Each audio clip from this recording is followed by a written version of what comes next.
What's up, guys? Welcome back to the Best Podcast. I'm your host, Eric Russler. Joining me this week is my buddy Trevor Fuerst. He's returning once again. He's one of my buddies from the Marine Corps.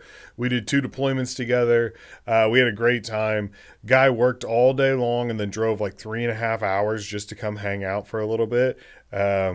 We had like a 2.5 hour long conversation, and so we just kind of fed it into right in the middle of it. But it was a fun episode, and I think you guys will enjoy it.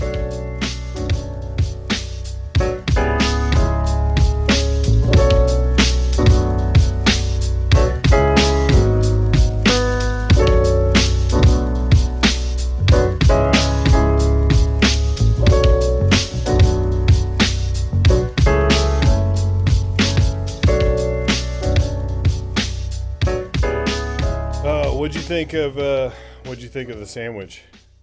Delicious. It was pretty good. Mm-hmm. Yeah. Yeah, well, a sandwich shop like that in Peoria would do a really good job. Yeah. Well, they crush it out there. I don't know. They have 30 sandwiches on the menu, and none of none of them are simple. There's always some type of strange twist to it. Mm-hmm. I was talking with somebody the other day, and I was trying to remember who was the guy that fell off the fast rope and like landed on his butt and like broke his tailbone. Do you remember that? Oh, I can see it on your face. You know exactly what I'm talking about. yeah, it was Brozier. Brozier, yes, yes. Yeah. Oh Yeah. man, maybe I shouldn't say his first and last name. You can edit But- that out. Yeah, yeah, I might have to later, but I remember he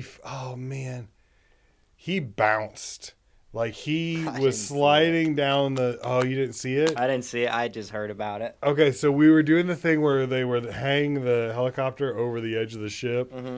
and then they lower the elevator down or whatever, and we were fast roping, Yeah. and he was coming down, and I guess something happened, and he let go, and he fell 20 feet and landed like flat leg, like his legs were out straight, and he landed just straight on tailbone with all of his gear and everything. And I remember everybody just being like, "Get out of the way, bro!" Like, just screaming at him, and he was like, couldn't breathe because it knocked the wind out of him. Well, he had his pack on too, right? Oh yeah, It's pack, that's like a 30-foot. What was it? 30 foot up. something like that. Yeah, It was on the track turf.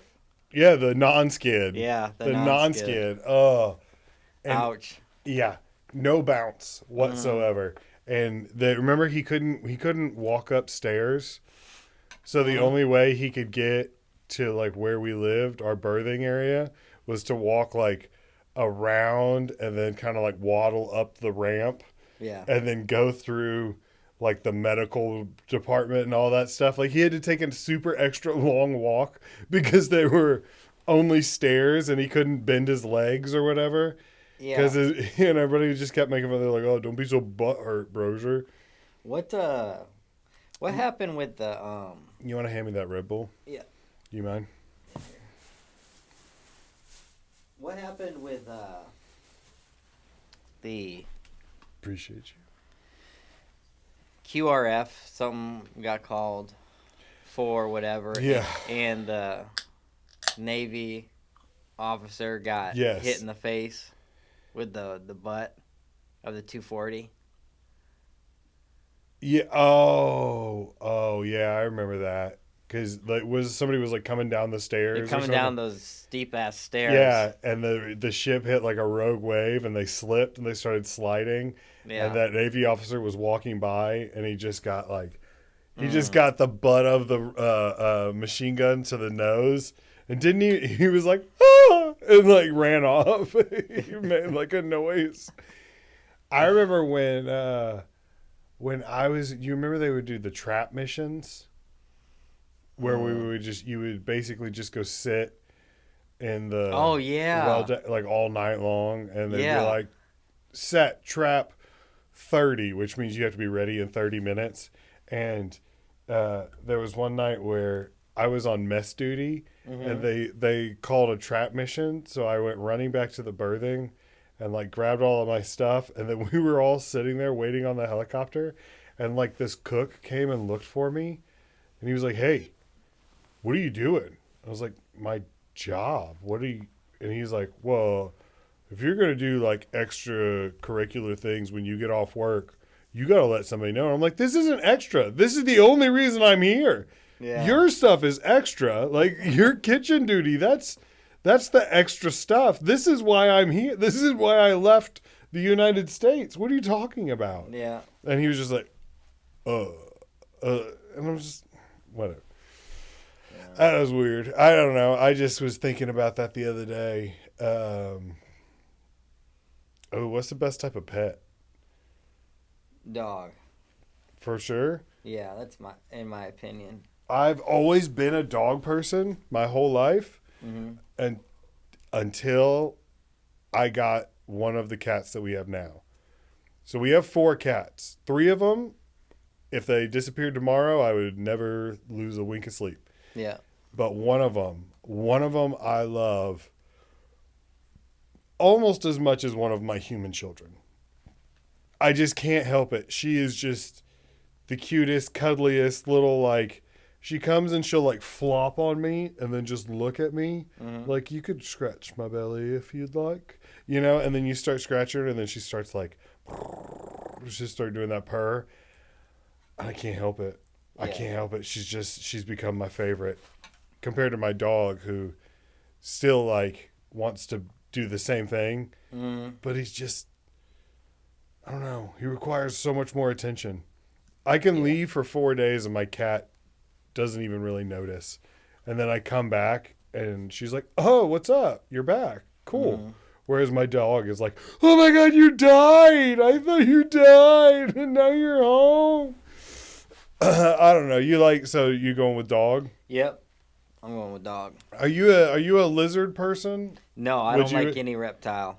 Would you ever have a snake? No. No, I can't. I can't stand it. I used to talk about it on stage, but I always said, like, just so you know, if you're a reptile person, like you have pet iguanas or snakes or anything like that, that's everyone's least favorite thing about you.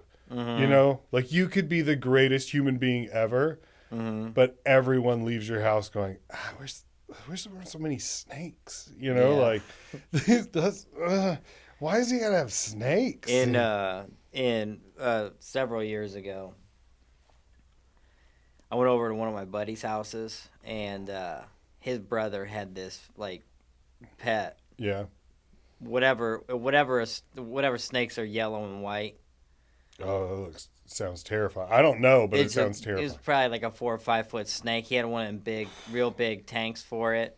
Well, he took it out and was passing, it around, and it got to me, and I took the snake and I like put it on my back, or it was placed onto my back, and I'm like, whatever with it, because I don't want to be the dude that's like, "No, I don't want this snake," No. So I was like, whatever.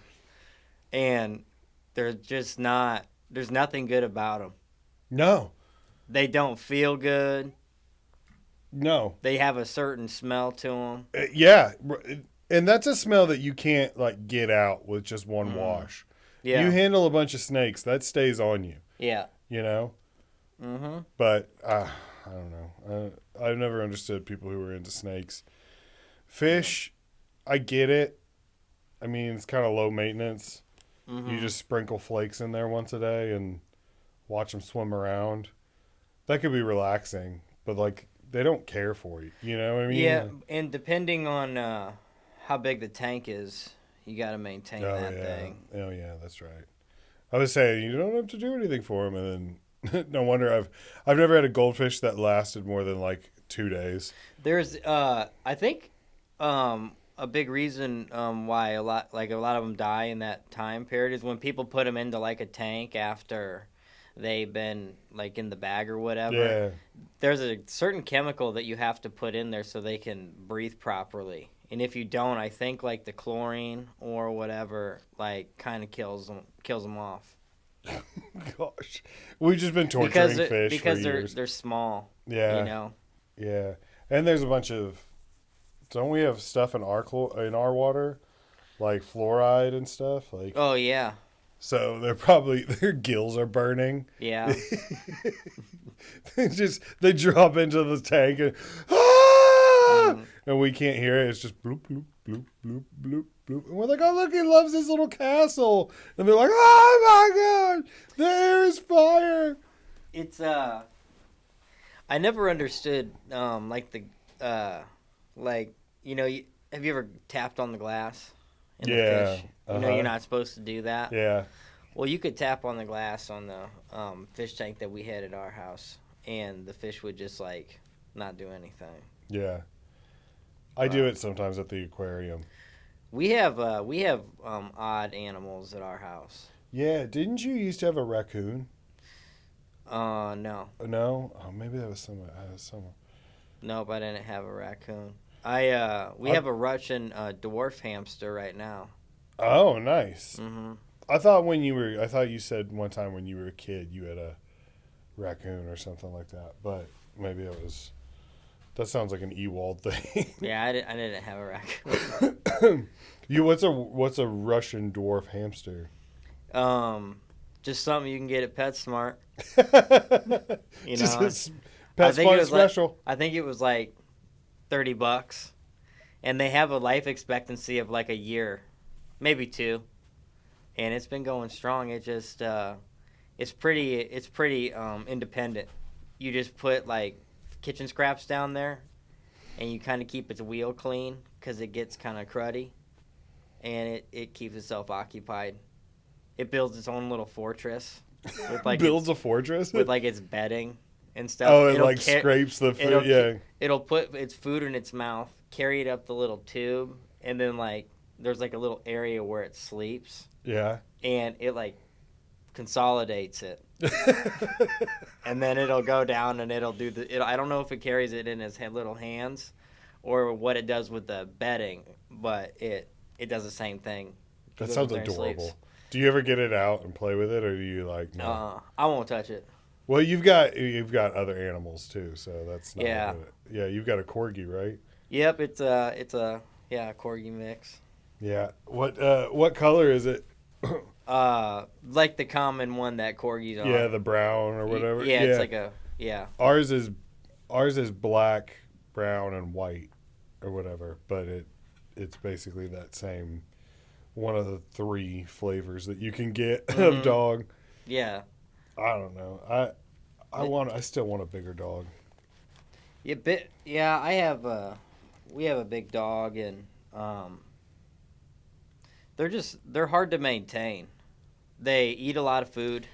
Yeah. And big dogs shed. And all dogs shed, but big dogs tend to shed a little more. At least ours does. And they're real messy. Yeah, I didn't think about that. I knew somebody who had a Great Dane. Oh yeah. And I was like, oh, how can you stand? Doesn't that thing like take over your house? And they're actually really like lethargic. Like they're so big they almost stop. They like don't even like moving around. So they basically lay around all day. They're just the length of a couch when they do it. Yeah. So they take up a lot of space, but they're not like super messy. Yeah. And I always wanted, when I learned that about Great Danes, I was like, oh, maybe I could have one. Yeah, I think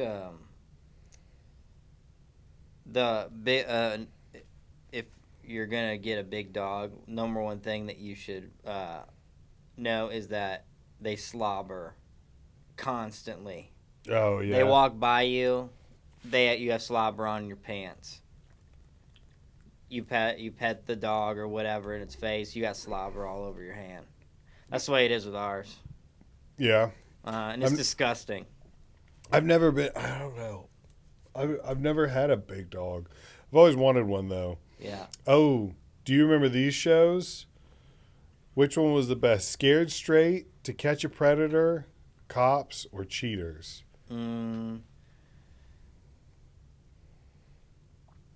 Do you remember? Did you ever watch any of these shows? Yeah. Uh, To Catch a Predator. Cops, of course. Mm-hmm. I've never seen Cheaters. Oh, you've never seen that one? And it Scared Straight's about juvenile Yep. detentions, whatever. Yep. Yeah, They're- I'd say that Cops is probably my favorite. It was. Oh yeah. There's so many great episodes. There's so many just because not everything was like super exciting, Mm-hmm. you know. In Cops, sometimes you just get like the most random. You just get like the most random things happening. Mm-hmm. Like what was it one time? They pulled over this guy, and he's driving around in like a really old, beat up, like Toyota Corolla, and they're like, "Hey man, what are you doing?" He's like, "Oh, just me and my friends going to hang out or whatever." And they look in the back seat, and it's just mannequins. It's just 3 mannequins all buckled in the back seat, and they're like, "Oh, you and your friends, huh?" And he's like, "Yeah, we like to get together and drive around town or whatever." And it was so funny to me, just the way he was like hanging out with my friends. They just look in the back seat with the flashlight, and it's 3 mannequins. People are weird. Yeah. yeah. Everybody's weird. Mm-hmm. Best war movie. And I don't think I've seen. it doesn't have to be one of these, but is there one that when you think about war movies, you're like, oh yeah, All Quiet on the Western Front. that's a great movie. The one from like the 20s, 70s or whatever. There's one from the 70s. Excuse me, and then there's one from like the 20s. And I mean, I guess that movie was like revolutionary to the film industry. I can believe it. But it's very I don't know. You just have to see it. Yeah.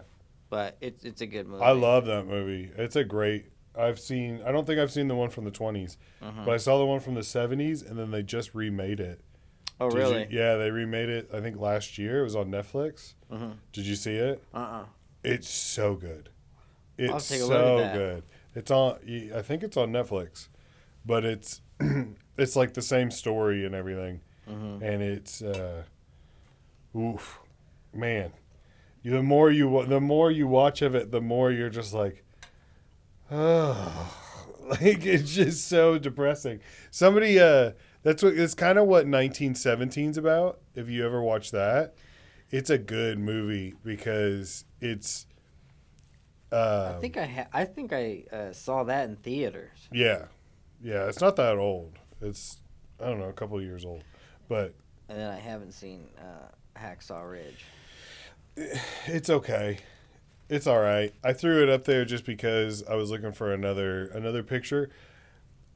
The whole story behind Hacksaw Ridge is really cool because it's about this guy who was a conscientious objector. So he's like, I don't want to fight, I don't want to carry a gun due to like his religion or whatever. Yeah. And so they're like, fine, you're a medic. And then he goes to Okinawa with the army and like saves 80 people in one night, you know, like carrying them on his back and while he's getting shot at and stuff like that. Like he really, it's a crazy, like if you read what he actually did, you're like, how can one person do this? But the movie, they make it super unrealistic. Like they make it seem, I don't know, they like Hollywood it. Like there's a scene where like there's a guy who has a gun and he picks up someone who's been blown in half and uses them as a human shield and then like runs while shooting. Oh. Okay. And it's like, no one can do that. Like no one can do that. Like just think about what half of an adult male body weighs. A lot. You know, 97 pounds. Yeah. And you're just going to one arm that like a shield and run while firing a gun that weighs 30 pounds. Like it doesn't stop overdoing it. Stop overdoing it. I'm terrible So, do you like whenever you watch like a war movie? Do you ever go like, no, no, that would never happen? I haven't. No, because the ones that I like, I can't really relate to, because they're all from like a different war era. Yeah, yeah, yeah, So like the ones that I really like are from like World War I and like World War II, where it was like different core. yeah, You know what I mean? yeah. Where you were just getting your ass beat like Where, yeah, yeah, it's all like, the hey, time. 80% of you are going to die, and Yep. we're okay with that. Yeah. Like that's Uh-huh. insane. Yeah. Nowadays, if because I was thinking about it, and it's like nowadays, in the way modern warfare is conducted, if if a platoon commander or a company commander Mhm. loses 20 people on one deployment, they lose their job because they're like, "What are you doing?" You know. Yeah. But back then, it was like, "Hey, you crossed this field and you still have 3 guys left. Do you want a promotion?" You know, like Yeah. it's like, "Hey, everyone who's still alive just got promoted. Congrats." Yeah. They for Saving Private Ryan, they said I guess the director or whatever had like guys that were actually over there Yeah, um in Normandy yeah. watched the movie, and they said that it was like I pretty re- just about spot on. I remember when the movie came out, and there were reports of they were like, D-Day veterans have heart attack in Saving Private Ryan due to realistic or whatever, and a lot of them were like, "It's like I was back there." You know, Hmm. can you imagine how terrifying that would be? Yeah. Like, Grandpa, do you want to go see this movie? It was about what you did in the war. And he's like, okay, you know. And then he goes and he watches it, and he's like, ah, he's just Hmm. right back there. Yeah. That's terrible, but yeah, I think you would really like 1917. When I was in high school, my one of my history teachers was like, World War One was boring. It was gay. It was dumb. They never did anything. Nothing really happens. Blah blah blah blah. Is that my phone? It is my phone. Oh shit. All right. My bad. But they were like World War One stupid. Nobody moved. Nobody fought. They just all sat around in their trenches and got like the flu or whatever. And I was like, oh, okay, I guess it was dumb. And then she was super into World War Two. And then the older I got, the more I started to look at World War One, and I was like, this was insane. Like this was crazy. She was so wrong. Yeah, it was It was crazy. so wrong. I just had the flu like 2 weeks ago, Could you mad? and I just watched World War One movies the entire time, and I was just like, there's no winning. Yeah, could you imagine having the flu and being in those trenches? uh, that's what I was thinking about the whole time, Oh my goodness. because there were so many guys that did have they would get the flu, they would Yeah. get, you know, trench foot or Gotcha, yeah. malaria or something, you know, and Hmm. have rats crawling on them, and they're just like, well, they're going to blow a whistle in a minute, and I have to run across a field and get shot by a machine gun. You know, Yeah. like, it's Yeah. so wild. Hmm. It's so wild. Like, we can't imagine. Oh yeah. Yeah, you can't imagine what it would have been like. Ugh. 13 hours is pretty good. I don't know if you've ever I seen haven't it. seen that either. It's pretty good. I like it. Have you ever seen the movie Fury about the tank? With Shia LaBeouf. Yeah, and Brad Yeah. Pitt. Yep, and I stuff. have. I love that movie. That's actually a pretty good. Yeah, it's a good one. That's a good one because it makes you it's believable because even the good guys do some bad things and you're Mm. like, well, why did they do that? And then you realize like, well, because it's complicated, you know, like Hmm. it's not black and white. You know, there's a lot of people just trying to do the best they can. Do you like World War II at all? Yeah. That's been yeah, Yeah. It I is. dabble. Mhm. Yeah. I dabble. Uh, yeah. I went through like a reading phase Yeah. where I just like would order a bunch of books, like in like bulk, and just read them Yeah. all the time, for like 5 years, I think, just nonstop. And World War II was something that I've always been interested in. And one thing that I thought was really interesting about World War II is Adolf Hitler was fueled by like Adderall. Yeah.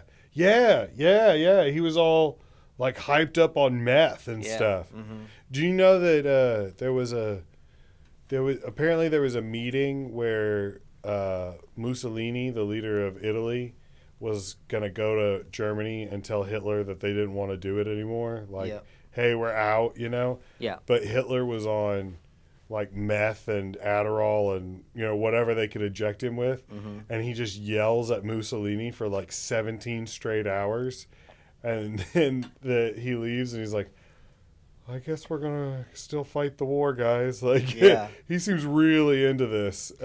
It was stuff called Pervidin Uh-huh. and Oikadol. Oikadol. It was like a heroin mix with some other stuff, and all of it was documented because his doctor, I think his name was Dr. Morell, Yeah. had to document everything. And like when he would document his stuff, he'd be like, you could see as the time went on, like the quantities were getting bigger and bigger, and and like in the notes, he was like, "This is an issue. Yeah. He's gonna have like a heart attack or whatever." Like it's all in like chicken scratch German, and it's been translated by the whatever who does that. This might not be a good thing, guys. Mm-hmm. There are videos of Hitler that are, like where he's just like he's just sitting there like. I remember seeing those in school. I didn't see him in school, but that's one of those things you see like late night on the History Channel. Yeah. Like after Ancient Aliens or whatever, they'll do like drug addicts of history or whatever, and it'll show Hitler on meth and like Benjamin Franklin doing coke or something like that. Like. Mm-hmm. It's always I love late night History Channel. Mm-hmm. It's the best. That's when you find out like the weirdest things and the real facts. Oh yeah. Mm-hmm. Oh man, when they start talking about pyramids and aliens and stuff, you're like, ooh, yeah, this is gonna be good. Mm-hmm. I'm in for a good episode. Yeah. Yeah. What do you think about the pyramids? You have any? Is the pyramid something that you get into, or you? Because like everybody has their own flavor of conspiracy theory that they like. Yeah. I don't know much about the pyramids, but I know that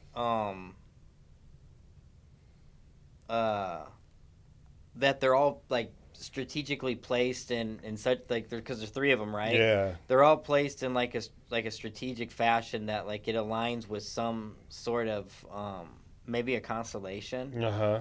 And it's something that supposedly I don't know if they know when they were built, but they would have never known how to do that. Yeah. For their time. And like the cuts in the stones or the blocks that they have are like with saws, because they have like spin marks on them, I guess. So I don't. And they're huge. Mm-hmm. Them like trillions of tons of stone or something like that. Yeah. And it would have been like impossible for them to move by hand or whatever. So they're, I don't know. It's pretty crazy. Like the more you look into it, the more you're like, wait, what? What? Oh, and well, I think it's the Pyramid of Giza. But like, there's something that you can do. It's designed specifically to like, you can like clap or you can do something and it sounds like a bird whistle. Have you seen that? Really? Yeah. It like the sound travels and it like whistles as it as it travels. That's pretty crazy. It is. It's pretty cool. That is pretty crazy. Yeah. I like stuff like that. I like they recently scanned like parts of the jungle and found like that there's like an ancient civilization that the jungle just like grew up and took over. And so now they're like they're having to like rethink their timeline of human species, the human race or whatever, because they're like, okay, these are older than the oldest things we knew about before. So what do we do? Like, what do we do? And I guess I've seen a couple things on it now. The over in like Egypt around the pyramids, they have like people that will like go and try to scam you. Have you seen anything on that? Like they'll Uh-oh. go and let you they'll act like your tour guide and they'll take you somewhere and try to get money from you, or they'll let you take pictures with their camels. Well, what they'll do is they'll some of these camels are 6 and 7 foot tall, and if you jump down you can get hurt, especially if you're a petite or a little person, or a girl, and when you're up there they'll be like, okay, well, I want money, and then I'll let you down, and then if you don't pay them they'll just keep you up there. Oh, that would be terrifying. Yeah. Just be trapped on top of a camel. What a story, though. Yeah. I got trapped on a camel for 6 hours until I gave a guy $20. And then he let it kneel down, and then I went home. Did you see any camels on our deployment? Yeah, when we were in Saudi Arabia, I for sure saw camels, and I think when we were in Yemen, we were in the back of a 7-ton, and I remember everybody being like, "Look, camels!" And we all went and stared out the flap. I remember seeing a black camel, and that was when I was like, I didn't know they came in different colors. I thought it was just tan. I thought it was just the color of your hoodie. Yeah. I didn't know. I was like, oh, they come in white and black and gray and stuff, I guess goats. I guess they're mean. Yeah, apparently they spit. Yeah, they can spit. They'll mess you up. Yeah. You gotta be careful around those things. You never know. I mean, oh man. Ooh, best scent combination. Okay. This could be a cologne, or it could be a scent that you would have in your house. You want to walk into your living room, and this is what hits you, or you're going out for the night, and this is what you want to smell like.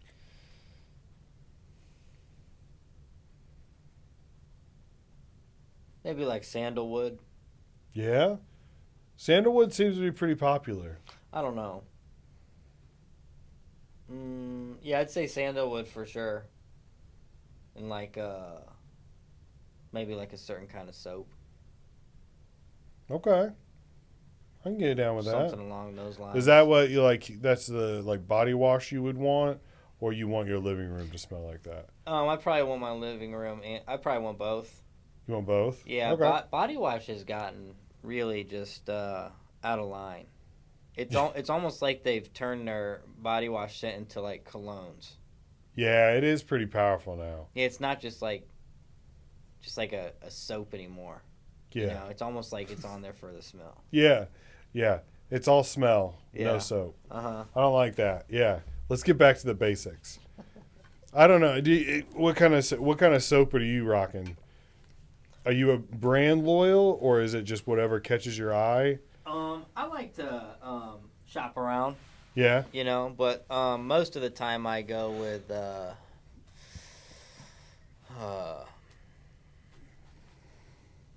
think a Dove one. Oh, Dove's nice. Mm-hmm. Dove's up there. Yeah. I like Dove. I used to be an Old Spice guy, but then I kind of wandered away from them because of some of the scent flavor, the names, like Timberwolf and Bear Glove, and Kraken Guard and stuff. And I'm like, I don't need this. I don't want to smell like Bear Glove. Can't I just get pine or coconut or something, just a regular flavor? Yeah.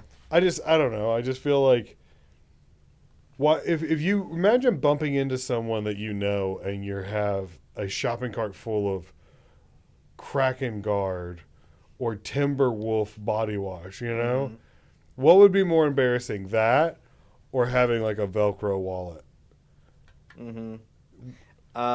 It would be. I'd probably say would be the most embarrassing is seeing him at the same Dungeons and Dragons party. Yeah. Night. I think there's a big crossover between the number of people buying Bear Glove and the number of people with Velcro wallets. You know, With the chain. oh, with a chain, and the only thing in there is a debit card and a library card. You know, those are the two things you keep in your wallet. Yeah. What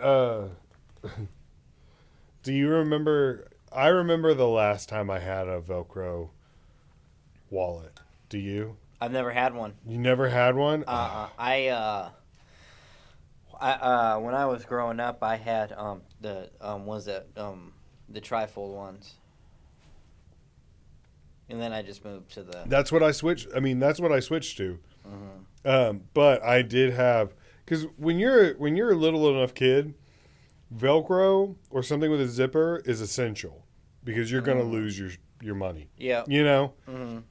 But then one day, you're gonna cross that line, and you're gonna be like, I'm too old for a Velcro wallet. You know. Yeah. I did that. I remember I was at school one time, and I think I was a freshman, and I went to go pay for my lunch, and I went like that, and this senior girl was standing next to me, and she went, "Oh," that was the only noise she made, and I just remember being like, I'm not even gonna eat. Never mind. I changed my mind. I don't want food, and I just like walked away, and immediately went home. I was like, Mom, I need a wallet. I need a real wallet. No more Velcro. She's like, what about one with a zipper? And I was like, no, I'm a man. I need a trifold. Yeah. Yeah. Did you ever do that? Did you ever get mad at your mom for like no reason or whatever? No? Man, it makes me feel like a bad kid. I've done it a couple times. Well, more than a couple times. I just remember as a kid, as being a teenager, and just like my mom offering a suggestion and being like, no, you know nothing. You can't know. Why would you even suggest that? And then later being like, I'm sorry, Mom. I'm sorry. What's the best way to describe how you think?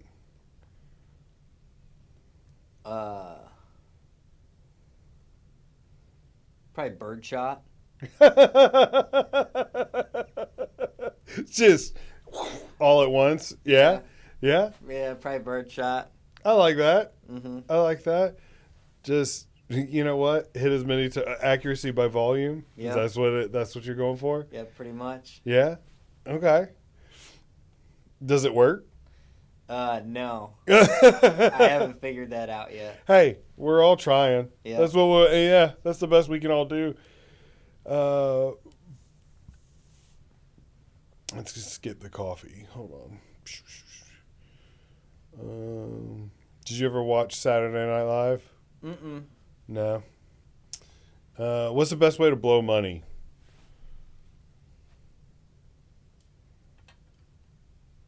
If you just had like, say you get your like taxes back or whatever, and you're like, oh man, I'm gonna blow off some steam, or like I'm gonna treat myself. What are you going for? Well, how much we talking? $1,500. Oh, dude. Dispensary weed. Yeah. Okay.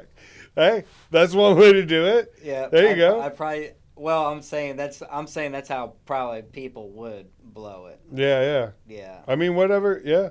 If you're gonna blow money, that's where I'd say. That's immediately where it's going. Yeah. All right. Best meal for under $10.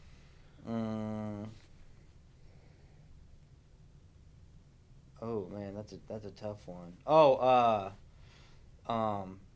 the Slim 2 from Jimmy John's. Really? Oh, okay. It's probably like maybe 5 or 6. That's a first. No one's ever said that one. The Jimmy John's Slim 2. Those are like the littler ones. Yeah. Yeah, it's pretty simple. It's like roast beef and cheese. What more do you need? They have the best bread, bro. The French bread. I've never been a Jimmy John's fan. Oh, really? Yeah, it's just because I like hot sandwiches, and they don't do hot sandwiches. They do hot sandwiches now. Do they? Yeah. They'll press them or whatever for you? Yeah, they have them and they advertise them, so you should check that out. Oh, I will definitely check that out. Thank you, Jimmy John's. Mm-hmm. You've been reading my diary. It's about time, all right? They took Quiznos away from us. Then Subway was like, hey, we do hot sandwiches, but our bread's made out of flip-flops and our spokesperson's a pedophile. And you're like, oh, well, I don't know if I want to support that.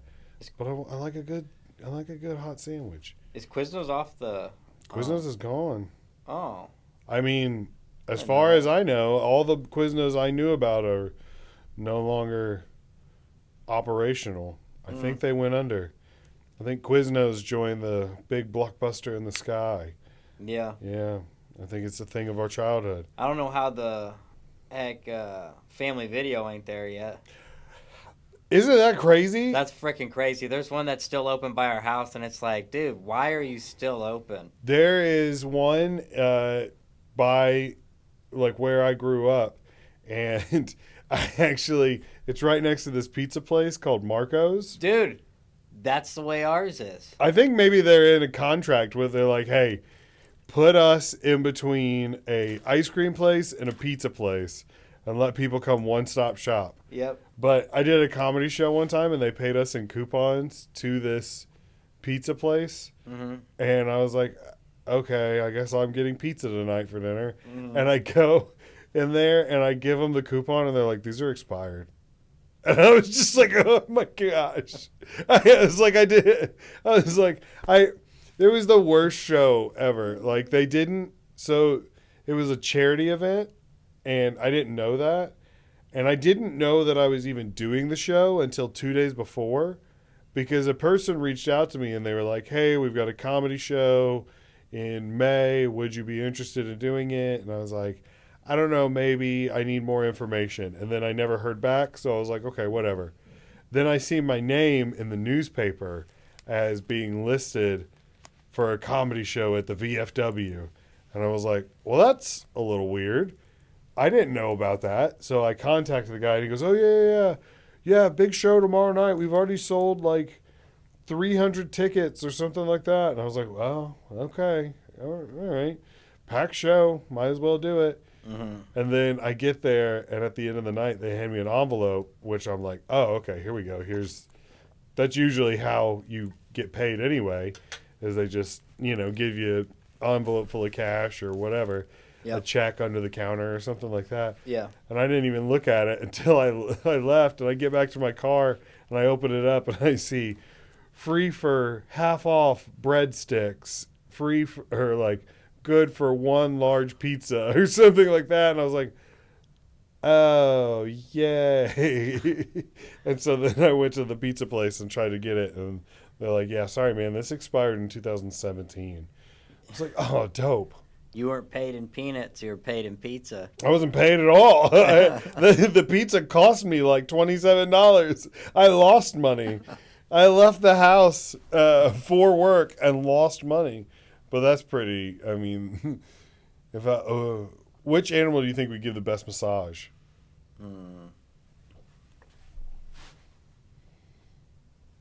That's a tough one. I don't think any. Really? Yeah. I thought a octopus would probably be pretty good at it. Oh, okay. They've got suction cups, mm-hmm. a lot of tentacles, so they could reach a lot of different places all at once. Good suction. Probably work the muscles pretty deep, although it would feel gross. So I'm thinking of animals that have like claws and stuff. Yeah. But even some of those, I mean, have you ever had like a good back scratch? Yeah. Feels pretty nice. If you could control it. Maybe like a sloth then. Oh. Just a slow scrape kind of down your back. Yeah. Slow 3 fingers, just. That's pretty good. All right. I'm with it. I like sloth. Mm-hmm. You'd have to book them for hours at a time, though. Mm-hmm. You can't book a 90-minute session with the sloth. Mm-mm. He's going to work one calf, and that's it. Yeah. That's all he's going to get to. You want a full body massage, he's going to have to clear out his day. Yeah. Maybe a few. Yeah, maybe a few. It's a 48-hour massage, and it's like, well, He made it from my ankles to the bottom of my neck, but yeah, I mean, he did a pretty good job, I Yeah, guess. it'll suffice. Yeah. I mean, I don't know if I'll go back. It took a long time. Best conspiracy theories. Where do we start? Yeah. Let me. What do you have? Well, one that I love is dragons are real. I would love for that to be true. Mm-hmm. I feel like dragons probably existed for a long period of time, Mm-hmm. but their bones were hollow like birds, so they didn't fossilize. So that's why we don't have any record of them. You know what I mean? Yeah. I would think I think it would be cool if the earth was hollow. That seems like a fun conspiracy. Doesn't really hurt anybody, Mm-hmm. you know? Yeah. I like playful ones like that. But they get real dark real quick. Yeah, they do. Yeah, they get And it's a slippery real slope. dark. You know what's crazy is that like when we were growing up, conspiracy theories were like super strange. Mm-hmm. And now people are like, well, the difference between a conspiracy and the truth is like 6 months. You know? Yeah. Like, you remember when it was like, oh, there's an island all the politicians go to have sex with minors, and everybody's like, that's crazy. And then it's like, oh, well, I guess that one was true. Like, what else is true? It's like nothing. Mm-hmm. Nothing. Yeah. My favorite one.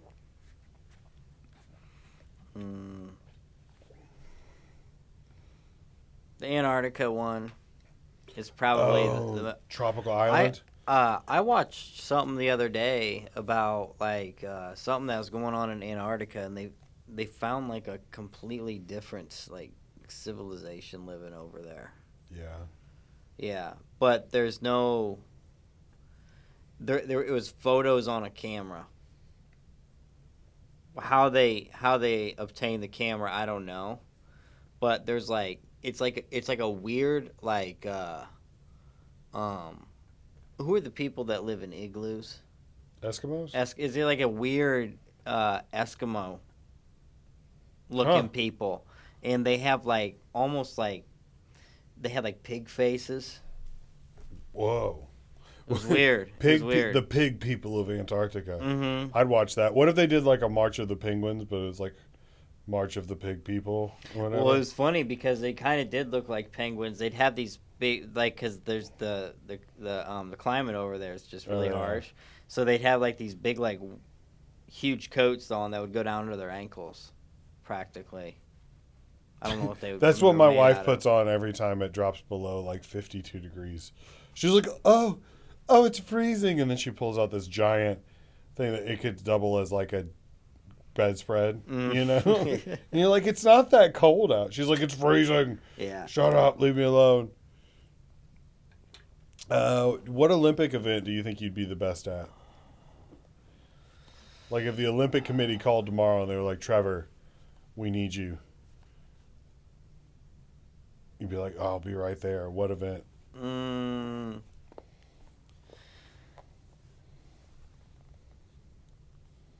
I could probably be pretty reliable at diving.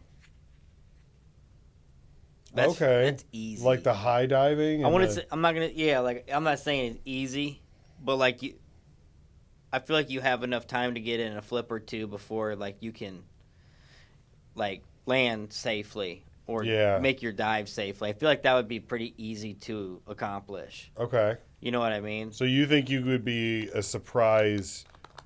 You think you would be like a agent of chaos in the diving competition?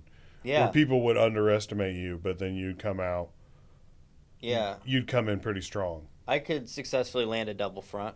Double front? Okay. Yeah, maybe an Ithaca. Double front Ithaca back twist. This is where I find out that you're secretly like really into competitive diving. Mm-hmm. Yeah, it's what you do on the weekends. Yeah. Yeah. This is my new hobby. Off the 40-foot. Yeah. Well, the 40-foot. Yeah. It's cliff. Up there. Now you're cliff diving. Yeah. How high do they go? I don't know. I think it's It's not that high. I don't think it's 40 feet. I don't know though. I don't know. That's fucking high.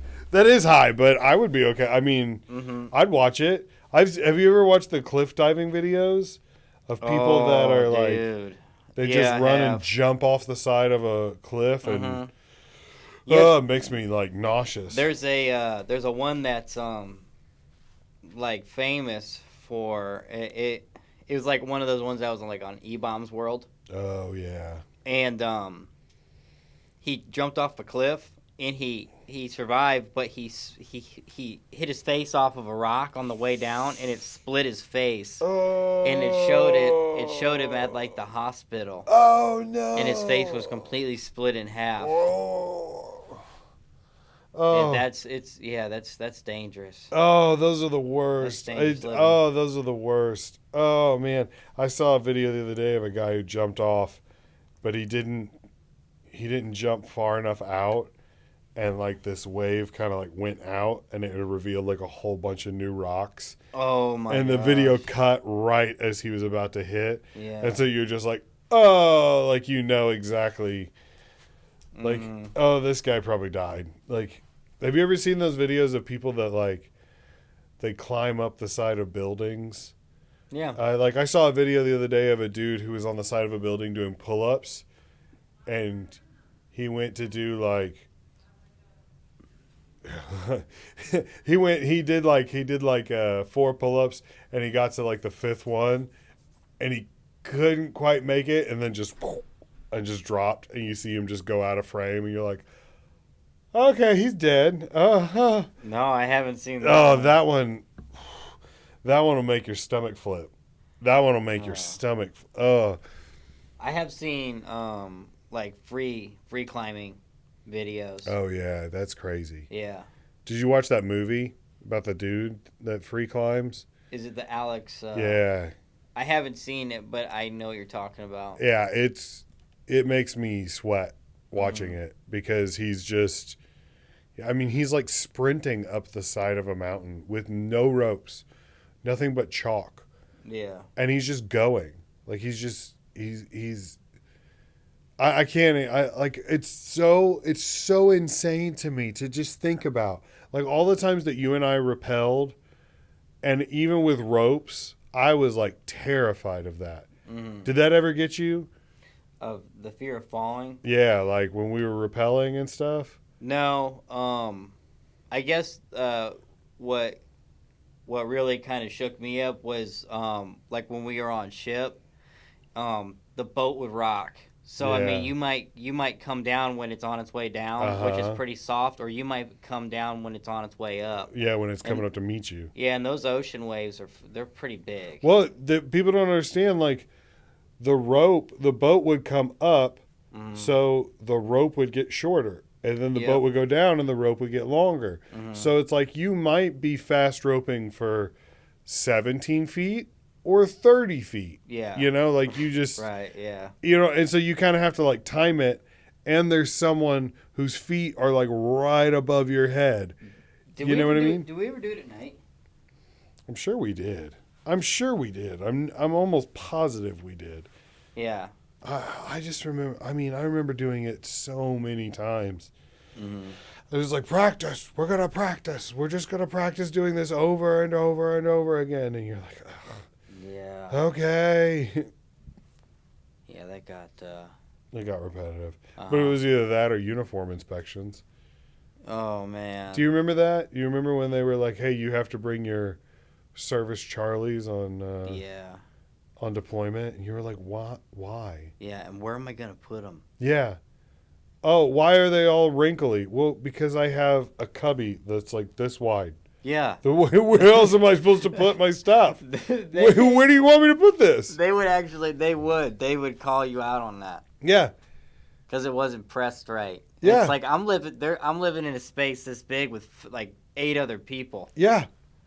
I mean the aisle in between racks were not as wide as these chairs. Yeah. There's no way. Mm-hmm. I think about that all the time. I wish I could go back, man. I wish I could take my kids into where we lived and be like, sit here for 8 months and I'll be back.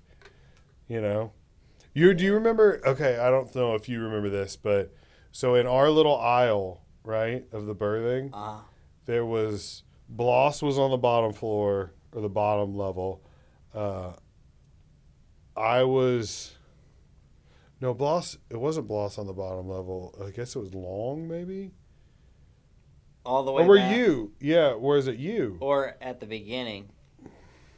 I was on the bottom level at the beginning. You were bottom level beginning, and Ewald was above you. No. Gear was above me. That's right. The packs and stuff was above you, I'm and then pretty sure. Ewald was above that. Yeah. Yeah, Yeah. and then across from you was Kaiser, and then Campbell. That's not right. Was it No, that's not right. I can't remember. Maybe Gallup. Gallup? That's right. Yeah. Yeah. Or Thoman. No, Thoman was over. He was further back because he was. I remember I was middle rack. Bloss was beneath me. I was middle rack, and then above me was nothing. It was like gear. Mm. And then across from us, across from the aisle, it was Long on the bottom, Thoman in the middle. No, maybe Gallup in the middle, Thoman on top of him. Mm-hmm. I'm trying to remember. But Snave was in there too with us, remember? Oh yeah.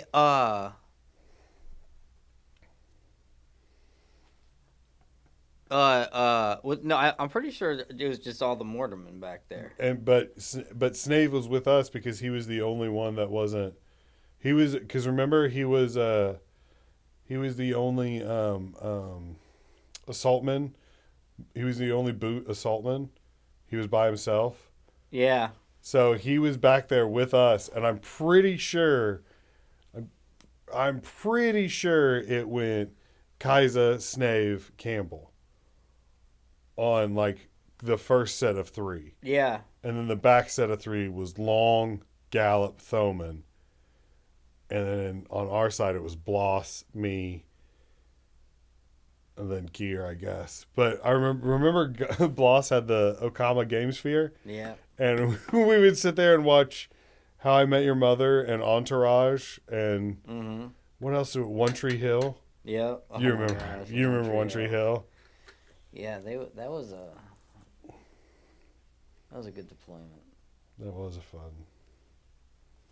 That was different. It was. Ferris used to tell me, he's like, you have to do something other than sit here and play games. You mean the Jackal? Yeah. I don't remember. I don't remember Sergeant Slade Ferris. Mm-hmm. I remember the Jackal. Do you remember that? He had it. That's what he had tattooed in Arabic on his arm. Oh, really? Remember that big Arabic writing on his arm? I got him to tell me finally at the end of deployment. I was like, Sergeant Ferris, can I know what is that tattoo? What is it? What's the meaning of it, though? It means the Jackal. Is that what they called him or something? I think he just wanted to be called the Jackal and then got that tattoo and then realized like, well, maybe this isn't the smartest. I can't remember if I've talked to him or He not. was a cool dude. He was. Since we've been out. Yeah. Sometimes I used to talk to Lindley. Remember Phillips? Yeah. Do you remember Phillips? I remember, yeah. Phillips. Yeah. Phillips didn't have a good time. Phillips went home. Do you remember that? Mm-hmm. I remember watching him like he was getting screamed at, and I watched him run down the stairs and run to his truck and start it and drive off, and I'm like, oh, I guess he's got to go get some cleaning supplies. Mm-hmm. And then we never saw him again. You remember that? He was just like, I'm done. I'm out. Yeah, why did he get such a hard time? I don't know. I remember he used to, there were some select few people that used to get into it with him. Oh man. And Well, it seemed like everybody had their like month of like being in the spotlight Mm-hmm. and like getting all the crap. Yeah. You know?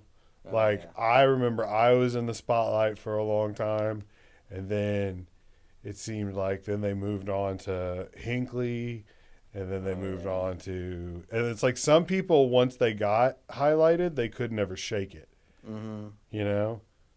But some people just had like one or two encounters, and then they were like, okay, I'm going to fly under the radar from now on. Mm-hmm. I don't know. But yeah,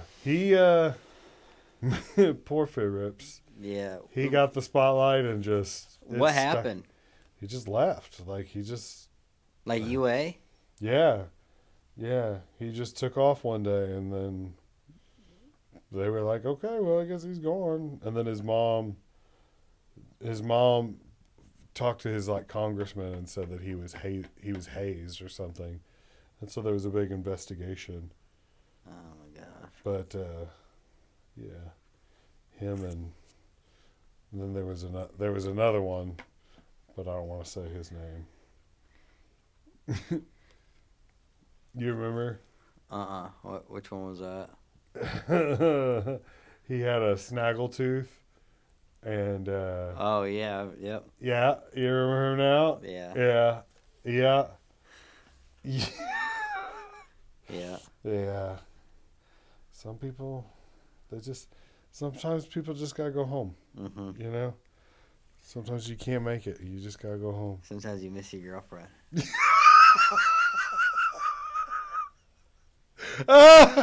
I'd forgotten about that until you said it. I forgot all about that. Mm-hmm. Oh no! Oh, dude. Oh. It's crazy what you learn about with people when you live that close together for so long. Dude, it's honestly a culture shock. It You is. to go to boot camp and to see how feral Feral is a people great live. word. Yeah. The amount of feral people that join the military Yeah. is out. I mean, I've always said that, like, remember when we were kids, the Marine Corps commercials would be like the few, the proud, the Marines. Yeah. But it should be like the C students, the second string athletes, Yeah. the Marines. It's like The funky, the potent. the funky, the potent, the somewhat slow, Yeah. the dim-witted. Yeah, that, I mean, God bless them, man. I do miss the Marines. I don't know. I heard a song the other day that said, "I don't miss the circus, but I miss the clowns." Or Oh something. yeah. And Yeah. I was like, "Yeah, Yeah, I I've feel heard that that. song. I feel that 100%. Mm-hmm. I don't miss the circus at all, but I sure miss the clowns." Mm-hmm. Oh man, who do you think could play you in a movie? Who would be the best at playing you in a movie? Mm. Who would You know who I would want to play you in a movie? A young Christopher Walken. Oh yeah. Yeah. Yeah, I could see it. 100%. What? No. No. Your tone.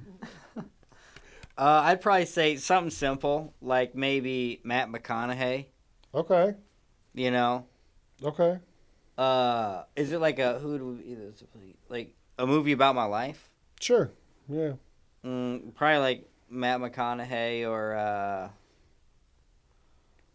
well, I don't know.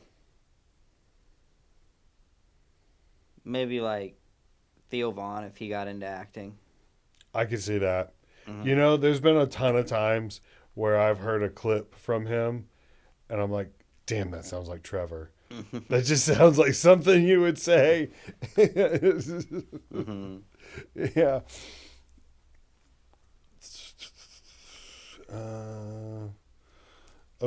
Best end of world scenarios. Lizard people, Yellowstone volcano eruption, asteroid, alien invasion, or robots. Off of this list, Yeah. I'm gonna go with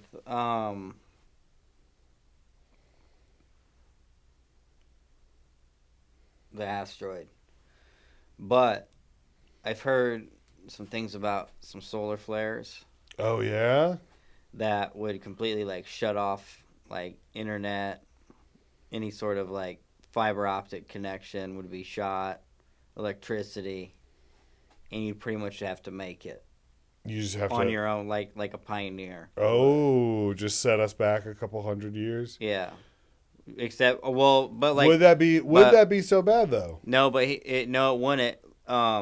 But this is my theory. Stuff like that.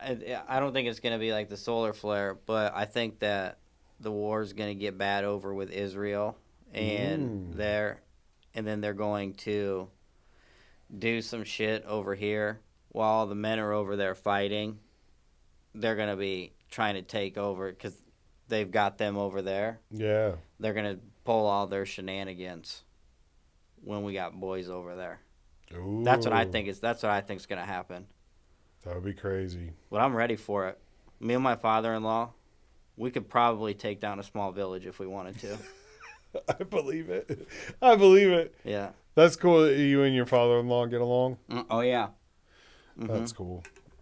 I Yeah. don't. I think I've said like 12 words to my father-in-law in the 10 years I've been married. Oh really? Yeah, he's just a real quiet guy. Yeah. Doesn't talk a lot. My my father-in-law, he's a really good guy. He's got 3 kids. Was a really really really good dad.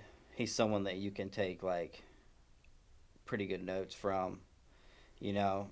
And he's always got something good to say, you know. That's cool. He's a very logical person, and he's very very smart. Like he does a lot of woodwork.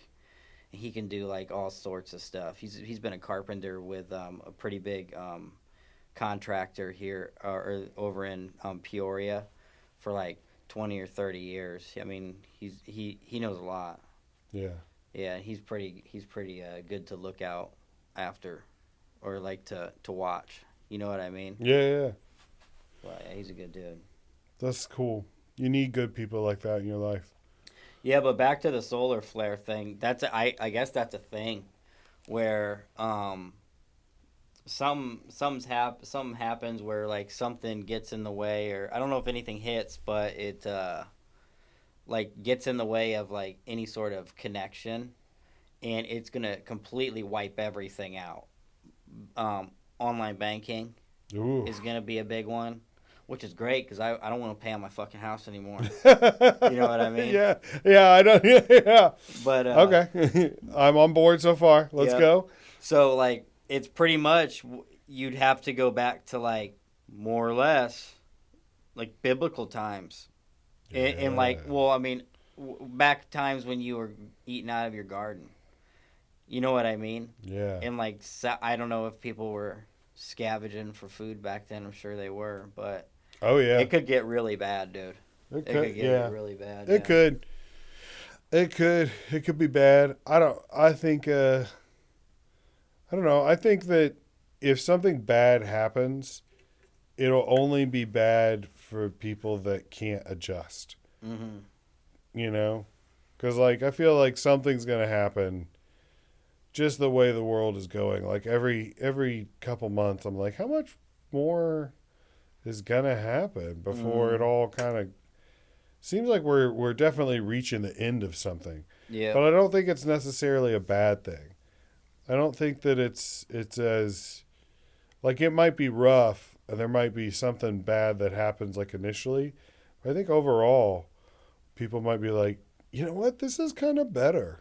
Like it doesn't have to be a bad. I mean, I don't know. There was a show that came out not too long ago where it was about a guy during a zombie apocalypse, and as soon as he realizes that the world's like over, he gets really excited because he's like, I don't have to go back to work anymore, like that. He's like, oh, what do I want to do today? And he's like, I guess I'll go to the store. And like he spends his days doing things he wants to do, and he's so much happier. You know, he's like, today I think I'll build a tree house, and he like spends all day building a tree house, and it's just like he seemed really happy, and so that made me think like, hey, well, maybe if killer robots do take over, or lizard people, or whatever, we'll be all right. Yeah. Yeah.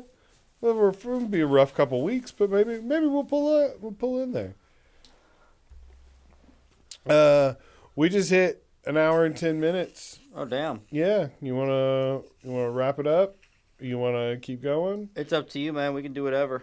I just didn't know if you were getting tired or whatever. I'm good if you It's are. late. Um, yeah, we can do a couple more. Let's see if I got. I know I have some Marine Corps questions in here. Might trigger some fun memories. Best reward you ever received in the Marine Corps, Hmm. or best thing you were proud of?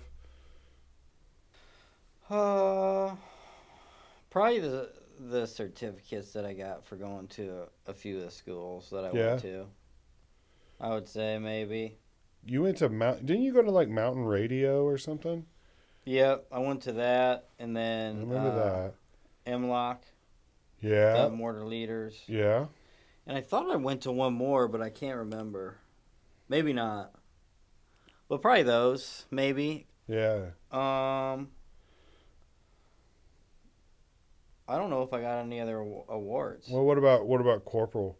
You got Oh promoted, yeah, yeah, yeah. or which one? What rank did you? Oh, dude, if I could have stayed a Lance, I would have. Yeah, Because Lance, the senior Lance, is probably the. It's definitely the backbone. yeah. I'd say it's a pretty sweet spot to be. Yeah. Well, yeah, is there more Lances or is there more sergeants? Oh well, there's more lance corporals for sure. Yeah. I mean, I would say that the Lance Corporal would be the ideal, especially if you're only wanting to do one contract. Yeah, If you're wanting to do two or three, Lance Corporal's not where you want to be because you'll be no, eating shit sandwiches for 8 of the years. yeah, You yeah, know what yeah. I mean? If you're wanting to make a career, you want to move up as quickly as possible. But Mm-hmm. but if you're just like, hey, I'm four and out, Yeah. five and out, whatever. But Lance it, corporal's not a bad but place. and the reason why it's so good, in my opinion, is you have enough pull where you can tell people what to do, but you're not a high enough rank to be noticed by others. Yeah. You know what I mean? Uh huh. So like the hierarchy stays like kind of with you, and then one person above you, and then it stops there. You Yeah. know what I mean? Yeah. But yeah, and then you have like 3 or 4 people underneath you or whatever, however it worked. Mm-hmm. But yeah, probably. Who do you think was the best leader you ever had? Uh,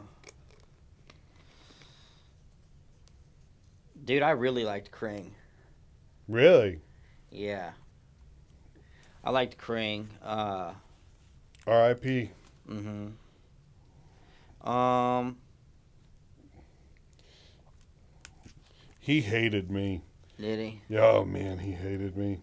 Yeah. Yeah, he hate. Yeah, but whatever. I probably deserve some of it. Maybe Mendoza. Yeah, he was a good guy. I Yeah. liked him a lot. I was sad when he left. I remember that being like, oh, I'm kind of surprised at how much I'm actually missing this guy. Mhm. You know, Yeah, maybe. he was a good dude. He seemed like he cared about all the right stuff. What about you? Oh man, when I started went to Edson Range, and we had a chief warrant officer who was in charge of us. He was a battalion gunner, and he was so cool. He was just like, I'm going to treat you like a man until you give me a reason not to. Mhm. Like, you come and go. You have my full authority to, I back you guys. I know you know your job. Go out, do what you have to do, and I will stand by you. And he did. And that was the coolest part, because there's so many times where people would be like, I've got your back no matter what. And then something happens and they like throw you under the bus. And you're like, oh, so that was bullshit. Mhm. But this guy actually, like, I had a when I was at the rifle range, I had a run in with a gunny, because he was saying that I didn't know what I was talking about, and I proved that I did as a corporal. And like we were getting pretty heated to the point where I was like, I might get in real trouble for this. And he called down to his lieutenant, and his lieutenant was coming to the range to argue with me. So I called the battalion gunner, and he came down and he told the gunny and the lieutenant to basically shut the fuck up and listen to me. And I was like, yes. Like I was in the background, like I was just in the background, like trying not to look at him, but at the same time, like I told you, you know, like. Once the gunner gets involved, if there is one that gets involved, it's over. He only reported. He only reported to the battalion commander. It was the only person he had to answer to. He was in charge of. He was the second in charge of the whole battalion, and he was my direct superior. So, I used him to get out of so much work. Like they would be like, hey, we need seven NCOs and 21, non-NCOs to come down for a working party. And they'd be like, you, come on. And I'd be like, oh, battalion gunner told me I got to go. And they're like, oh, all right, never mind.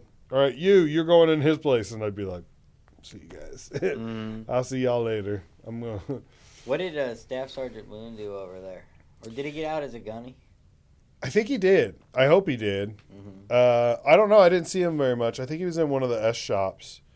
He wasn't there very long. Once I got there, he was only there a couple months. So I think he literally left 3-1, and it was like, hey, I have 6 months until I get out. Mm-hmm. I'm gonna go, just chill, which is cool. There's nothing wrong with that at all. Yeah. I don't want it to sound like I'm talking shit. A lot of people do that. Yeah. That's pretty. I don't know, man. After those 2 years at Edson Range, I was almost ready to sign back up and go back to. Yeah, I thought about going back to deployments and stuff like that, but I don't know. I had just had my son, and I didn't want to miss out on a whole bunch of stuff. Yeah. And whatever. You have a best green weenie story? When it got you?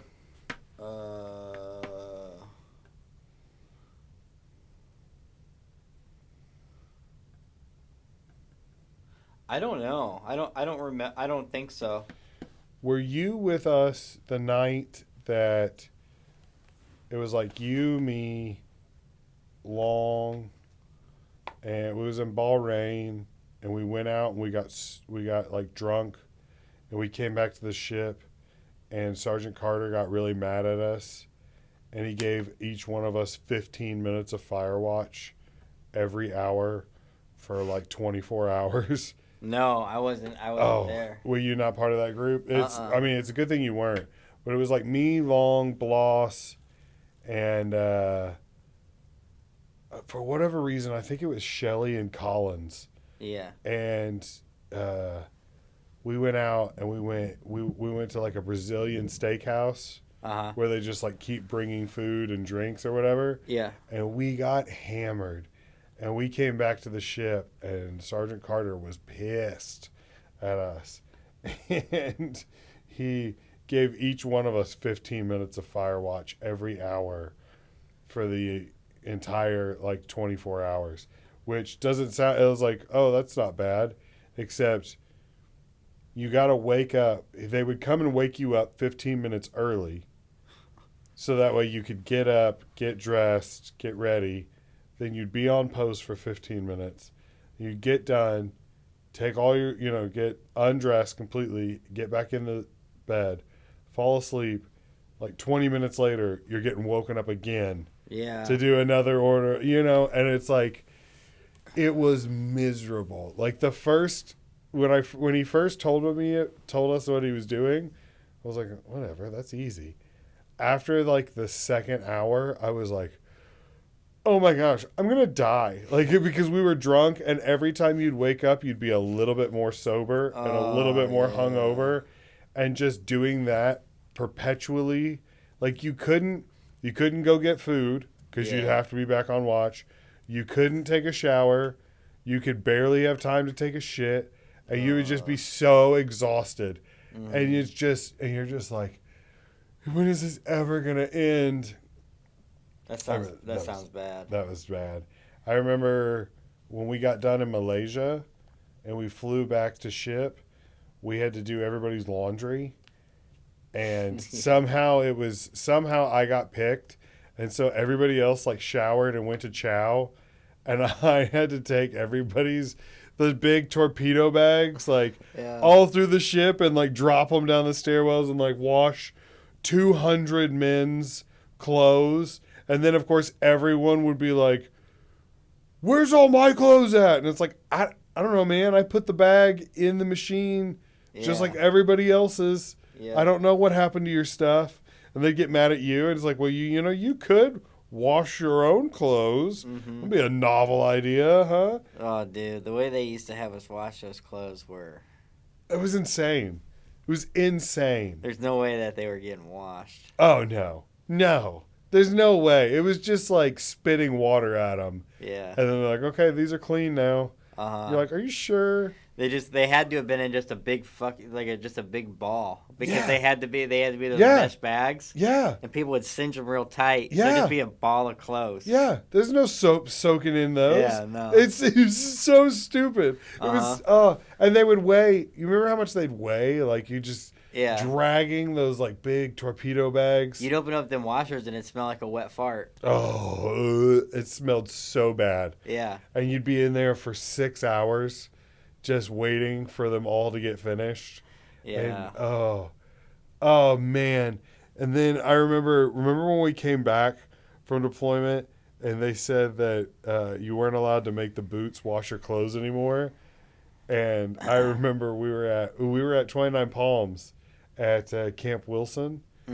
And Staff Sergeant Washington was like, nobody's making anybody wash their own, nobody's washing clothes for other people. And West was there, and he was like, yeah, I don't know why you guys would make the boots wash your clothes. And we were like, you shut the fuck. Like, everybody turned on him and like, I've washed your clothes so many times. Every week for 2 years I washed your clothes. And he'd be like, okay, all right. Yeah. Oh man. Good times. That's a good one. Oh yeah, best Marine Corps version of punishment. Did you ever have to touch the tree of knowledge, or? Yeah, I did. Dummy courting. Dummy courting, yeah. Yeah, that was a good one. I'd say the late night senior visits. I was just thinking about that. At the barracks where we first got into Horno. Yeah. Those nice ones.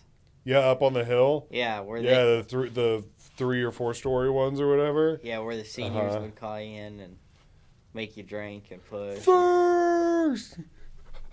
You're right. You hear like down the catwalk. Kaiser. Let's go. Like that, and you'd be like, oh no, they're going one by one. Blas! And you're like, oh no. Yeah, that was terrible.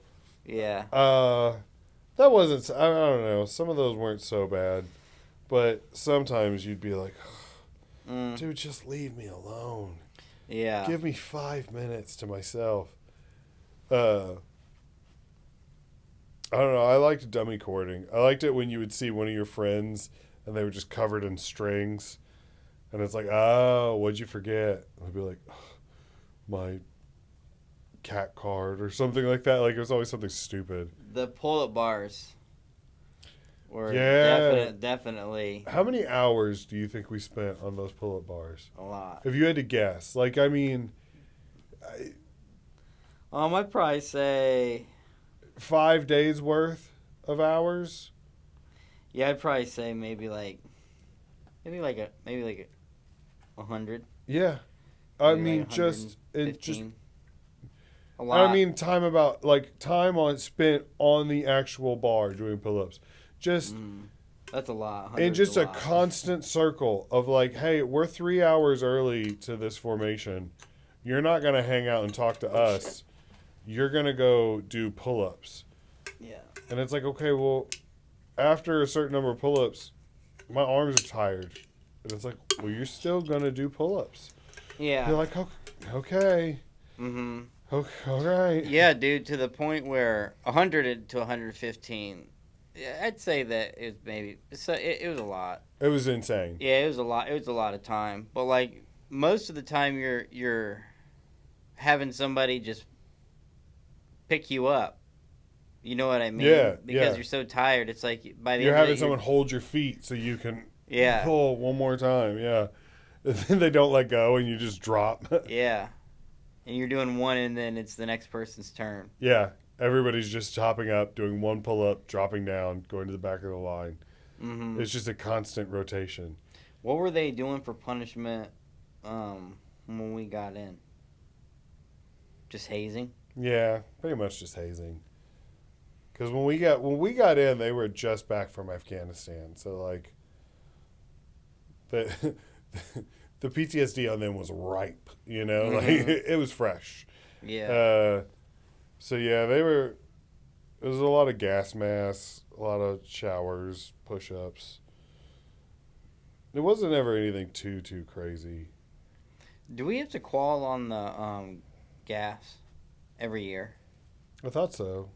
Or yeah, it was supposed to be like every year, every 18 months or something like that. Yeah. I remember they stopped doing the gas chamber at one point. I remember one time we were at some like mount town and they us all just stand in like a big huddle and then they just threw gas and then we all had to like When it's outside, it's fine. yeah, when it's outside you're like, oh yeah. okay, this isn't that Yeah. bad. It's like it's up here. It's like, oh, okay. Oh okay. Yeah, here I'll just Yeah. slowly take my time. But when it's inside, Holy fuck. when it's inside, I always wondered, like, that can't be good for you. Yeah, it really changes the energy of the room, you know? Yeah. Yeah. Today we're going to introduce you into something called not being able to breathe. Congrats.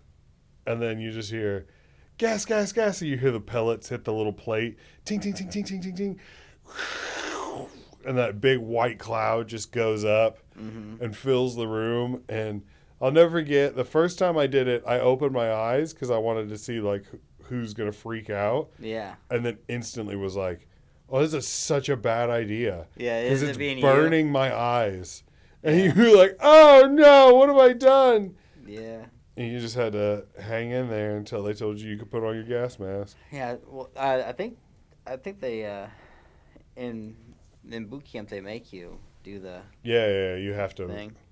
You have to start with it. You had to start with it off, and then you could say gas, gas, gas, and then you had to like take it out and put it on, and clear it, and then you had to like break the seal. Yeah. Again, and then clear it again.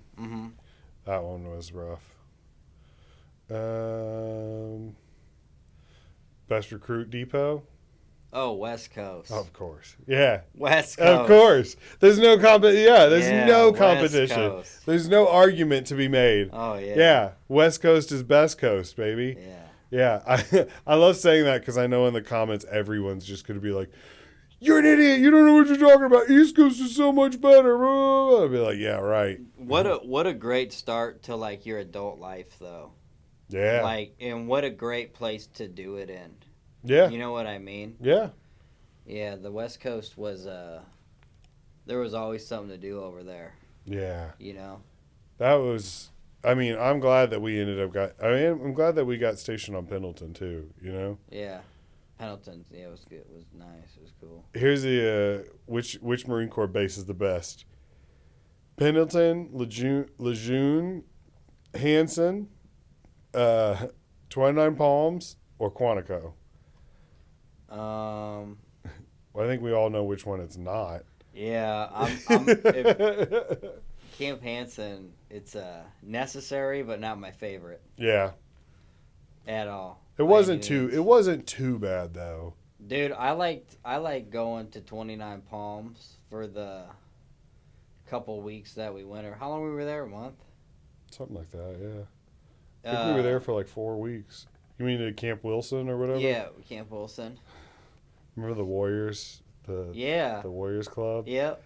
Yeah. How many Yeah. hours did we spend there? A lot. Eating their breakfasts and burgers and Uh huh. oh man. That was cool. And I don't know. I'd say Pendleton. Oh yeah, I think it's got to be Pendleton for sure. Mm-hmm. Pendleton is just, I mean, halfway between San Diego and LA. It's got mountains, And places in between. beaches. La Jolla, Yeah. like Escondido. yeah. What was that one? Temecula? Oh yeah. Do you remember Temecula? Yeah. Did you ever go to the Stampede? No, I You didn't. never went to the Stampede? I never went. I know Kaisa went with me one time, Yeah. but it was out in Temecula, and it was a nightclub, but Mhm. you could get in at like 18 years old or something, Yeah. and it was like a country western bar. Yeah. They had a mechanical bull and square dancing or whatever, Yeah. but oh my gosh, that place. I spent so many nights at that place, Yeah. and I wish you could have gone with us to that. That Yep. was I was always asked to go, but I would have just stayed in the room. I just stayed in the room and played beer pong. yeah. With Bloss most of the time. I remember that. Hmm. That was your go-to. Hey, it's probably cheaper. Yeah, we had a good time back then. I bet But the people that went to Stampede, I guess it was a pretty good time.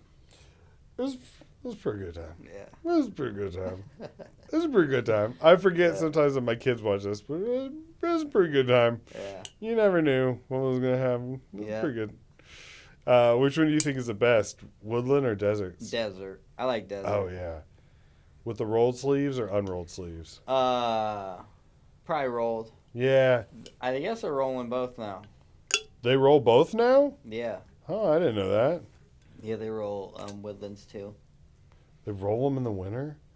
I don't know about in the wintertime, but they I saw a video or something on Google some years ago, maybe like a few years ago, where they're rolling woodlands now. Remember when they got rid of rolling sleeves Oh for like yeah, a couple months, yeah, and then they were like, "All right, no, that's stupid. We're bringing it back." yep. I remember. Yeah, You remember having to like relearn how to roll? You were like, "Oh, I don't know if I remember how to do this." Oh dude, I was so bad at it. Horrible. I remember there was a couple people who always had like the super thick gunny sleeves. Yeah. They were super loose and like big, and they looked chunky or whatever. Yeah. Yeah. That was me trying. Yeah. That was Yeah. tough. I remember several people yelling and being like, well, "Come on, put some pride into it," and people being like, "I did. I Yeah. tried my best." Yeah. Yeah. Mm-hmm. That was rough. Uniform inspections always used to give me some percentile of anxiety. Oh. Just because you're like, if there's something wrong and you didn't fix it, they're gonna catch it. The most anxiety. Yeah. The most anxiety. I still to this day like freak out a little bit before I go anywhere because I'm like, okay, I got to dress nice. Like I have to dress like appropriately, you know? I can't just throw anything together all willy-nilly like Yeah. I get jealous of people who can go out in public in like sweatpants. Like if you're going to the gym or for a hike or something like that, that's one thing. But I can't go to Walmart in sweatpants to this day. I can't. I have to have a belt. Really? I have to have shoes, that cover my socks or whatever. Like it's like some of those things like never have left. Yeah. Oh, I couldn't. I don't know. Do you remember this at Camp Hansen? How there was people that would stand outside the PX and check to make sure you were wearing a belt, and if you weren't wearing a belt, they wouldn't let you come in. But the PX was the place where you would buy a belt. So you're like, how do I get a belt if you won't let me come in to buy a belt. And they'd be like, figure it out. Yeah. Like, they'd be like, you're just out of luck. Yeah. You got to give money to one of your buddies, and then they can go in and buy you a belt and come out and give it to you. Yeah. That's ridiculous. It was insane. Yeah. I had, there's a bunch of motards over there. Yeah. I had one. He yelled at me over at the chow hall because I guess I didn't shave well enough. I didn't shave at all. Mm. And he's like, "Is a scruff on your face, Marine?" And I'm like, "Yes, First Sergeant," because I was caught. You know what I mean? You can't do And it. when, like, I don't know about you, but like during the end, like middle to end, I was like ready to get out. Yeah. And I'm like, yeah, I can go one day or whatever. And it ends up being like a thing where you kind of roll the dice. Yeah. You're like, I hope I don't run into anybody that's an E7 or an E8 or an E9. Yeah. But if I do, then I guess I'll face it. And he's like, is that scruff on your face? And I'm like, yes, First Sergeant. He's like, why don't you go back and what they used to say, shave your Yeah. they'd say some for shaving. Yeah. Blah blah blah, and was dude screaming at me in my face. I think Campbell was there, and I'm just like, okay, I didn't get to eat the breakfast. Yeah. I remember one time being with Campbell, and he wore it was a Saturday morning, and he had we were both in like civvies, but he was wearing a skivvy shirt as just his shirt. And we were at the chow hall and we were just talking, and this dude came over and screamed at him for like 20 minutes. Like to the point where like I was sitting there like, and I just started eating my breakfast while like watching it go down. Because I'm just like, well, my food's going to get cold. And he's just, kept going with like, just, who do you think you are? Why do you think that the rules don't apply to you? No. And Campbell's just like, he couldn't even be like, he couldn't say anything. And the guy's just screaming and screaming and screaming and screaming and screaming. And he's like, what do you have to say for yourself? And he's like, this isn't a skivvy shirt, First Sergeant. And like, he showed him. Like, it was like a greenish shirt. Yeah. That looked like it could have been a skip, but it wasn't, you know? He's like, this is a polo, you know, it had like the polo emblem or whatever. And he just like looked at it, and the guy was like, oh, very well. And just walked off. Like, and it was like he didn't just cause a huge scene, you know? And Campbell was just like, I don't even want to eat anymore. Let's just go back. Let's just go back to the barracks. Oh, that's great. Yeah, there's so many moments like that.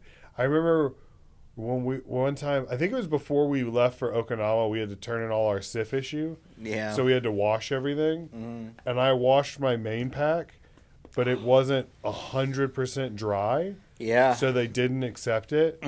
And there was a staff sergeant from 3rd Platoon that decided to crawl up my ass and die there.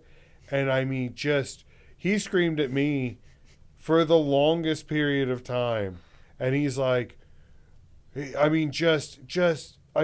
berated me and was like calling me stupid and calling me like, you're such a fucking loser. You're such a piece of shit. Blah. It's like, why do they not take your pack? Tell me why they didn't take your pack. And I was like, I guess it's damp, Staff Sergeant. And he's like, damp. You got a damp pack? You've got a damp pack? You had all weekend to wash your pack and not all weekend to dry it? And it's like, I'm just standing there like, I took it, I washed it, I dried it, and it's just not 100% dry. Yeah. You know, it was 94% dry. Most certainly not wet enough to get mold. Yeah, not wet enough to get screamed at for 20 minutes. And you just have to stand there and take it. And you're just like, okay. Oh, man. And, you know, and it's like it's like while he was screaming at me, my pack dried out. Like that's how not damp it actually was. And he just screamed. There's moments like that where I'm like, oh yeah, maybe it's a good thing I got out. Mm-hmm. I don't Well, know. how would you feel about that happening now? That's what I'm saying. Oh yeah, Cause like that's what I was. That's what I tell people is like at 18 years old, you don't really know any better. yeah. You're just like, okay, I guess. Yeah, but like if there were to be something that popped off and like we were to be called in and like we were to be boots again, Oh no, it would never work. no. Like because I'm not the same kid that I was when I was 18. Yeah, I You don't. know? Yeah, I think it took me getting promoted to corporal before I realized like, hey, yeah, you can't talk to me like that. Yeah. Like, hey, no, Mm-hmm. I'm not gonna sit here and let you just berate me Right. for no reason. Like, I'm not. I was like that on my first like contract. Yeah, There was some sergeant. He was a rifleman.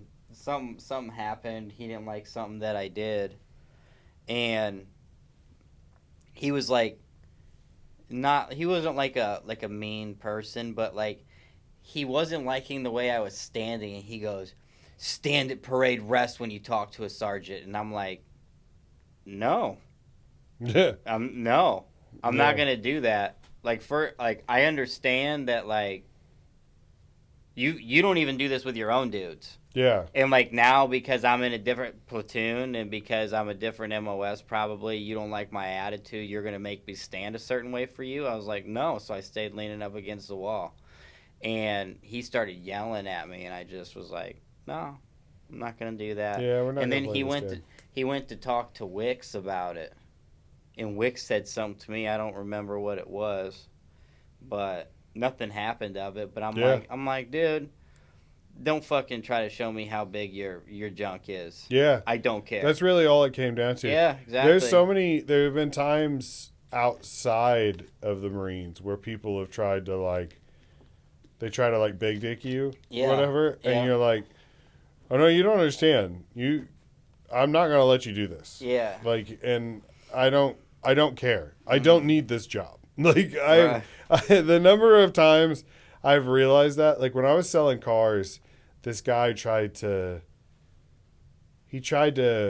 big dick me in front of like the whole like shop Mhm. or whatever because it was like I was within my first month of being there and I was like, "Hey, we've got to I talked to the owner and he said before we send this car out to these people waiting on it, we've got to make sure we do something." It was like polish the wheels or whatever and he's like, "Look, he's trying to tell us how to do the job. Like we don't do this every day, blah blah blah." And then he said something. And he was like, why don't you stay in your lane or you stay up front where you belong, and we won't tell you how to do your job or whatever." And I remember just being like, "Hey man, if you've got a problem, you and I can go outside right now." Yeah. I was like, "Do we have a problem?" And he's like, "What?" And I'm like, "No. You were talking to me like you're better than me. Do you need to go outside? Do we need Yeah. to take this out back?" Yeah. And he was like, "What?" And then they like got a manager involved, and I was like, "No, I'm dead serious. Do we need to go out back? I don't care who's here. You're not going to talk to me like that. Like Right. if I've crossed a line or I've offended you, you can pull me to the side and talk to me like a man. And you talk Yeah. to me with respect, and I'll give you respect. But if you talk to me like I'm a punk, I'm gonna punk you out. Like Right. Yeah. you're not gonna win this battle." Right. And I remember him just being like, we I don't think that I'm a manager here." And I'm like, I'm a human, right? Like Yeah. Right. if you can talk to me like that, I can talk to you like that because I Uh-huh. don't need this job. Yeah, that's happened to me before as well. And the thing that pisses me off is when they do it around other people. Oh yeah, yeah. To Uh-huh. But they wouldn't be that way Uh-huh. if it was just you and them. Uh-huh. That happened to me. Oh yeah, that drives me nuts. And then you Mhm. talk to them one on one, and they're like, "Hey man, look, I'm sorry if things got a little heated. Right? I Yeah. just want you to know that there's a certain way we do things around here." And it's like, "Oh no. You don't get to be all professional now. If Mhm. you were big and bad in front of everybody. Be big and bad back here. Yeah. Yeah, that drives me insane. I can't stand stuff like that. That like, I don't know. Which dress blues do you think are the best? Enlisted or officer? I like mean, the enlisted. yeah. I mean, I've got a soft spot for the enlisted because I love the red and the black, and that's what I had. So it's like I feel like I need to express loyalty towards that, but the officer dress blues are pretty sharp. Yeah, those are pretty sharp. You know what I mean? Like those are pretty good. Mm-hmm. I don't know. Oh, best Marine Corps hero. We've got Dan Daly. Do you remember who this guy is? John Basilone. Oh yeah, you remember this guy? Chesty, and then Smedley Butler right here. Probably the middle two. Yeah, it's hard to. I don't know. Dan Daly, he was pretty badass. Mm-hmm. He was the only. I think if I remember correctly, wasn't he the only one to go from like private to commandant, like all the way through the ranks? Oh, really? Yeah. Well, he won 2 medals of honor. I know that, but maybe it was Smedley Butler who did the. One of them was who was the grand old man of the Marine Corps? Do you remember that? I remember yelling it in boot camp, but I don't remember it after that. So it must not have been that important. It's one of those trivia things that make you learn and then you instantly forget when you hit the fleet. Who's the first one? Dan Daly. Dan Daly. I don't remember who the grand old man was. It wasn't Smedley Butler. I don't think so. It was like Archibald. Was that one? Archibald Henderson or something like that? I could be completely making that up. Who knows? But Johnny B. Yeah. You can't beat Johnny B, man. Mm-hmm. That's the best. That's the best story Yeah. ever. I don't know. What you gotta go? Yeah, you going with Johnny B? I'll probably go with I'm going with John Basilone. Yeah. Yeah. I don't know much about the other two, Dan Daly or Smedley. Well, both. Okay, so Dan Daly and Smedley both had 2 medals of honor. They both, I think they both like rose through the ranks like really quick because they were in like wars where everybody died. Yeah. And so they were one of those people that's like, well, he's still alive, so you're a sergeant now, you know. But yeah, I don't know that much about him. I was thinking about this earlier. You're talking about how much you used to read. Mm-hmm. What do you think about the fact that it's like the number of Marines that get out of the Marine Corps and then write books about it? A lot of them are pretty negative. Yeah. When it comes to talking about the Marines. Mm-hmm. Do you ever think about that? Yeah, I've read a couple books from like some recent military like people that served. Yeah. And they give the real the reality side of it, and it's not very light. Mm-hmm. You know what I mean? It's pretty dark. Yeah. Yeah. I remember. Do you remember Gunny Headley made us read like it was like With the Old Breed and Helmet for My Pillow and stuff like that. Mm-hmm. And he loved it because it was talking about like these major Marine Corps battles, and he was like, "Oh, these guys were such heroes" or whatever. And then at the end of both those books, the guys are like, "I'm never putting on this uniform again. I'm burning all my medals. This war was a racket, you know, this, you know, like they just like bashed the Marine Corps and bashed the war." Yeah. And he was like, "Weren't they great guys?" They were like, "What'd you think of the last chapter, Gunny?" And he's like, I don't know if I read that part or whatever. Yeah. And then we told him about it, and he was like, "Huh, I guess I need to go back and reread it." You're just like, ugh. Yeah. Yeah, you must have missed that. But Or how like motivated the lieutenants were. I don't miss that. Yeah, that was annoying. Yeah. I remember there was one time where we did like a squad comp, and they were like different points all around Horno and SOI that you had to reach and then do a task or whatever. Yep. And there was one time where we were plotting out all the points, and there was one like at the bottom of the alpha shelf and one at the bottom of like the PFT turnaround point. Yeah. And one of our lieutenants made us go up the alpha shelf and then around and then down. And I'm like, sir, we don't have to do that. We can just go straight from this point to this point. There's a straight path. It cuts 2.5 miles out of our track plus a gigantic hill. And he's like, no. We're going up the hill. And you're like, of course we are. And then so we had to run up the hill and run that extra 2.5 miles just to get to a point that we could have cut straight to. Yeah. And it's like, what are we doing? Yeah. It's irritating. It's so annoying.